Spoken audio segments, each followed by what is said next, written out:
Hey everybody, gonna take you for a quick drive down one of my favorite roads home from work every day. If I can, if it's dry, I take this way. It's located, well, it's located right there, Gowland Todd, Mackenzie Bight. It's a one-lane road that's meant for two-lane traffic, so it's pretty twisty and pretty tight. But on the bike, it's great fun. And I'm not gonna go crazy. Sorry to disappoint you. But I gotta go, got traffic coming here. So we're gonna turn left onto this road right here, which I believe is Willis Point Road, and it is.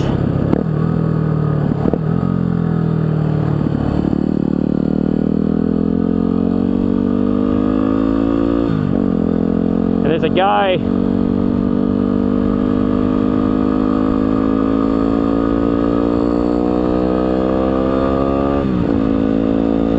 around Grandad there for a second. There's a guy on YouTube that comes down this road quite a bit. He usually does it on one tire, and I don't have that kind of skill at all. But maybe I'll give you a link over here to click on. I'm sorry if you're watching this on a smartphone, but smartphone doesn't support that sort of linking. But if you're on your PC or laptop, you should be able to click on it, and you can see this guy in action. I'll put his name up there as well, and I'll link it down below. He's got skills, and maybe I'll make an appointment with some time to come out here and get some footage from my camera of him doing these wheelies. It's one of those things that I just don't know if I'll ever do it. At least the way he's doing. I mean, I get my front tire off the ground once in a while, first, second, but not carrying it. I don't down the road, and he's going through gears. Yeah, I don't see that happening. Because, and there is a reason why.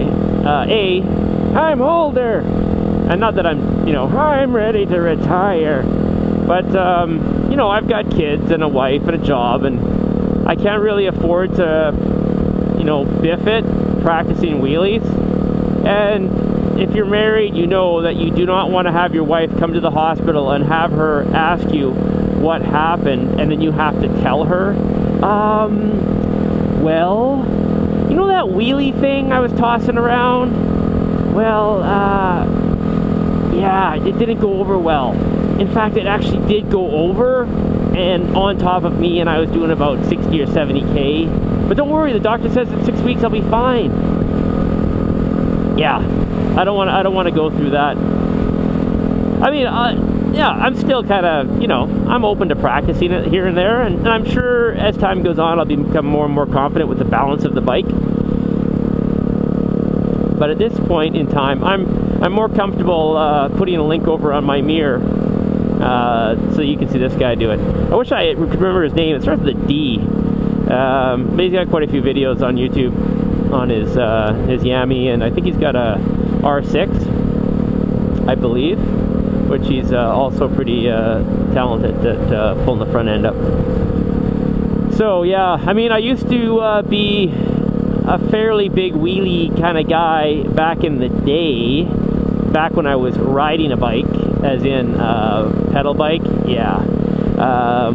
See, when I was like 10, to give you an idea how old I am, when I was 10, Evel Knievel, not Robbie, but Evil, was still jumping stuff on his Harley, and he was my hero.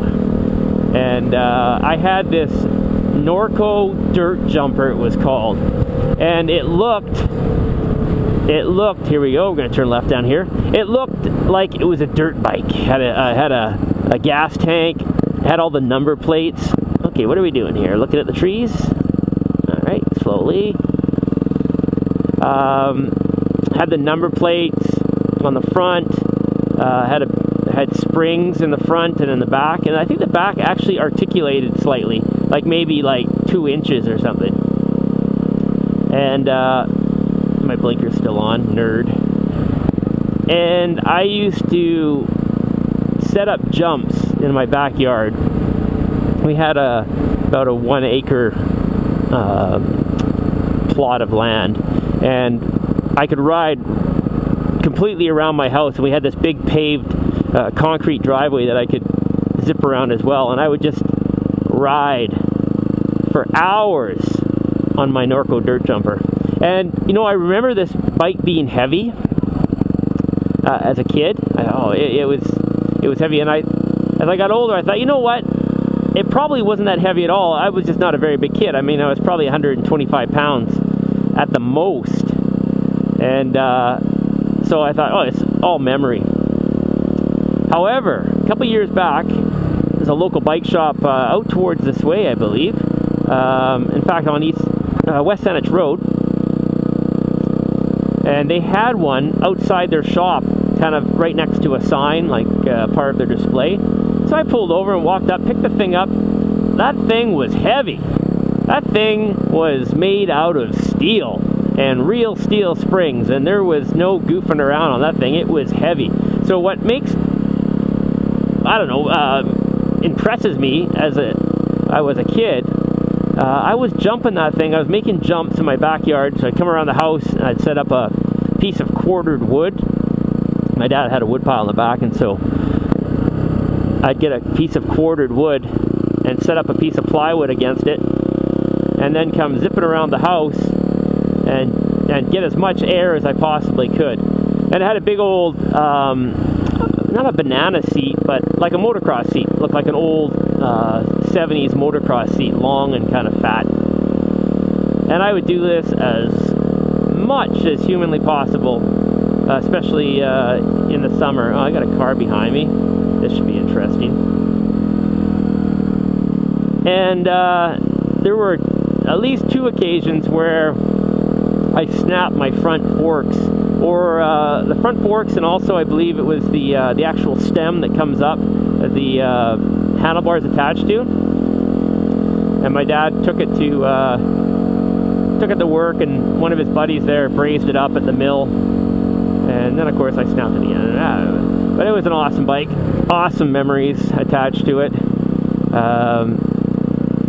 I just can remember riding and just around in circles. And of course, it was an on-go. It had the fenders, had the big yellow fenders, and had a mud flap at the back of the one fender.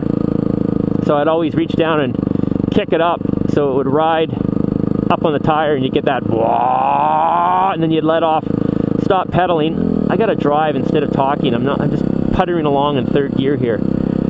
You would get that wah noise, which I thought was just incredible. And then I burned through that, and then I had to start finding bits of rubber and plastic. Hello, truck. Hello, truck. Yeah, that's right. I'm on here too. And I would substitute those for sound effects. And, you know, Evel Knievel, that was me. I had all Evel Knievel stuff. Do you remember the Evel Knievel kind of SST bike where you'd put the little handle with the teeth through it, and then you'd pull it, and off you'd go, and you'd do backflips and tumbles and stuff like that? Man, I am really not paying attention.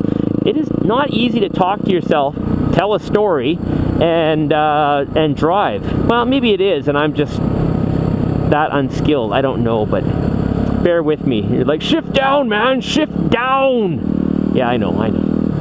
So, anyways, I could catwalk that bike all day long. I'd ride it to school, and I don't think it was, you know, so much my skill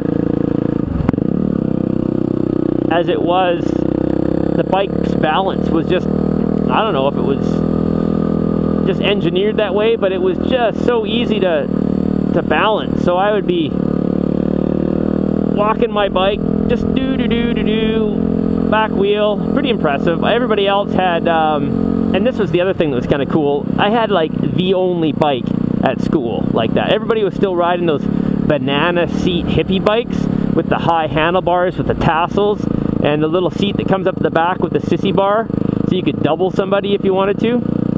And then the occasional other person would have his brother's older 10-speed with the handlebars turned up, and you'd ride around with the brakes up here. Yeah, and your tire would go flat like at least once a week because they were those little skinny, nasty, cheapo tires. So I had these big fat knobbies, and I was a little prideful. Yeah, I admit it. Pride, it entered in there a bit, but it was so cool. Good. That's one of those childhood memories that I have that I can go back to instantly. And when I actually get on the bike, it's very much the same feeling that I had riding that bike. And I mean, it wasn't a lot to do back then. There was no internet. The TV, we had KBOST Bellingham, CBC Vancouver, CBUFD, the French channel, and I think we had BCTV. And it was a big deal when we got channel 13 out of Vancouver, because it used to play Spider-Man, the animated version back in the old animation. Spider-Man, that one. With the one when he's above the Empire State Building, swinging back and forth, and he's above the Empire State Building, shooting up into the clouds, and is still, yeah, it was pretty corn dog. Anyhow, so yeah, I could catwalk that thing all day long, jump the living daylights out of it, and it was just, it was a very sad day when that bike could not be repaired anymore. Very sad, and it was a gift actually from some family friends, like total surprise to me on a birthday.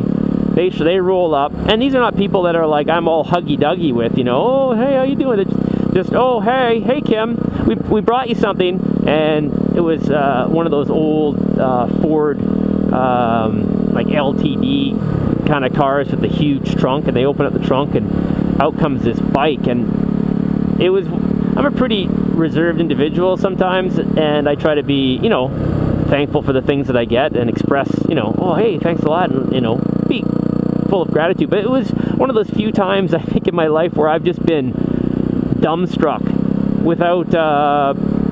without even the words to express how I was feeling. I'm sure my face probably was sufficient for that, because I'm pretty sure my eyeballs were bugged out. And yeah, it was, in my lifetime, that's probably one of the all-time favorite gifts I've ever received, just because of the attachment I had to it and still have to it.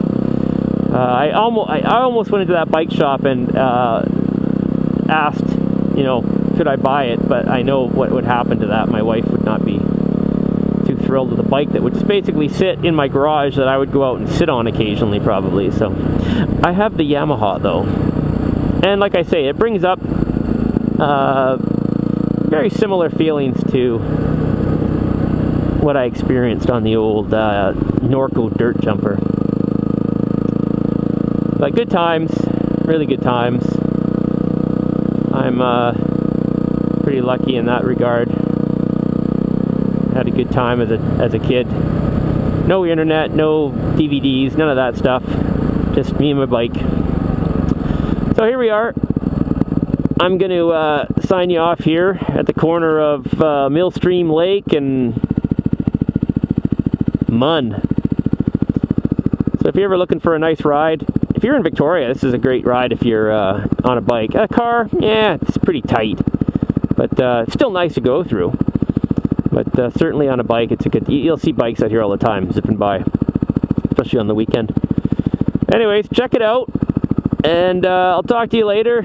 If you have any comments, write them at the bottom. Don't be an idiot about it. And requests, if you're in Victoria and you want me to go check something out for you, do it. And if you're not from Victoria and you're planning on coming, absolutely. Write down a request for what you'd like to see or where you'd like to see me go. More than happy to try to make that happen for you.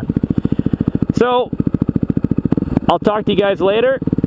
Be safe and have fun.